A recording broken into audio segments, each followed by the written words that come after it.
तेरे टक्कर की एक लड़की मिली है, तेरे साथ शायरी बैटल करना चाहती है। तो बुला मेरे भाई। ये ले रागिनी, आपके साथ शायरी बैटल करो। इसको तो इतनी गालियां दूंगी कि ये ग्रुप छोड़ के ही भाग जाएगा। अरे ऐसा मत करो यार, मुझे गाली वाली मत देना प्लीज। देखो कितना मासूम बन रहा है, जैसे दिल का सच्चा है। जाकर दूध पी और सो जा, मेरे सामने अभी तू बच्चा है। ये क्या बोल दिया इसने? मेरी भी सुन कि 2 पल की जिंदगी मैं तो ऐसे ही जीऊंगा। वाह वाह वाह वाह। अपनी बरा तो ऊपर करो, मैं तभी तो दूध पीऊंगा। अरे भाई। मेरी भी सुन कि कुत्ता है तू, एक दिन कुत्ते की मौत मरेगा। पहले अपनी छोटी लुल्ली का इलाज करा, मेरा दूध पीकर क्या करेगा। अरे भाई देख भाई, मिल गए तेरे टक्कर के।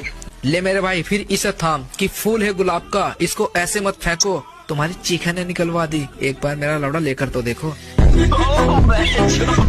भाई भाग गई।